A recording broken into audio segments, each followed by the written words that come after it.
हरियाणा चुनाव ड्यूटी अफसरों का नहीं होगा तबादला, सरकार ने लगाई रोक। 3 नगर निगमों परिषदों में आदेश लागू, वोटर लिस्ट को लेकर फैसला। हरियाणा सरकार ने चुनाव ड्यूटी में लगे अधिकारियों और कर्मचारियों को राहत दी है। सरकार ने इनकी ट्रांसफर पोस्टिंग पर रोक लगा दी है। दरअसल करनाल, यमुनानगर और सोहाना, गुरुग्राम के नगर निगमों परिषदों की वोटर लिस्ट तैयार करने का काम किया जा रहा है। ऐसे में यदि इनका ट्रांसफर किया जाता है तो वोटर लिस्ट को अंतिम रूप देने में परेशानी आएगी। इसको देखते हुए मुख्य सचिव ऑफिस की ओर से सभी प्रशासनिक सचिवों, विभागाध्यक्ष और बोर्ड निगमों के प्रबंध निदेशकों तथा मुख्य प्रशासकों को जारी आदेश में कहा गया है कि मतदाता सूचियों का प्रारूप 7 जनवरी को प्रकाशित किया गया था। इस बारे में दावे और आपत्तियां संबंधित पुनरीक्षण प्राधिकारी द्वारा 13 जनवरी तक प्राप्त की जाएंगी। मतदाता सूचियों का अंतिम प्रकाशन 28 जनवरी को किया जाएगा। ट्रांसफर से पहले परमिशन लेनी होगी।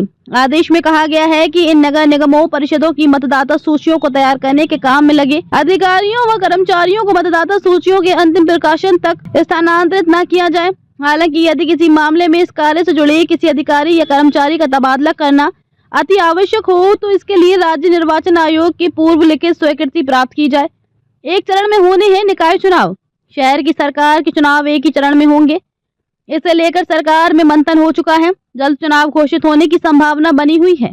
पहले ये लगभग तय हो चुका था कि जनवरी के आखिरी या फरवरी के पहले सप्ताह में चुनाव होगा।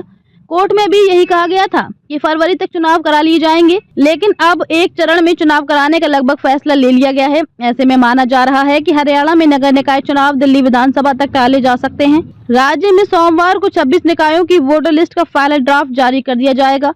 रोहतक, हिसार व थानेसर नगर निगम की वोटर लिस्ट का काम 15 जनवरी तक तो करनाल नगर निगम की वोटर लिस्ट का कार्य 28 जनवरी तक पूरा होगा। पानीपत में फंसा है पेच। पानीपत को छोड़कर बाकी निकायों के चुनाव एक साथ कराने की तैयारी की जा रही है। ऐसे में निकायों के चुनाव फरवरी के आखिरी सप्ताह या मार्च के पहले सप्ताह तक हो सकते हैं, क्योंकि 28 जनवरी को करनाल की वोटर लिस्ट फाइनल होने के बाद ही चुनाव की घोषणा हो सकती है।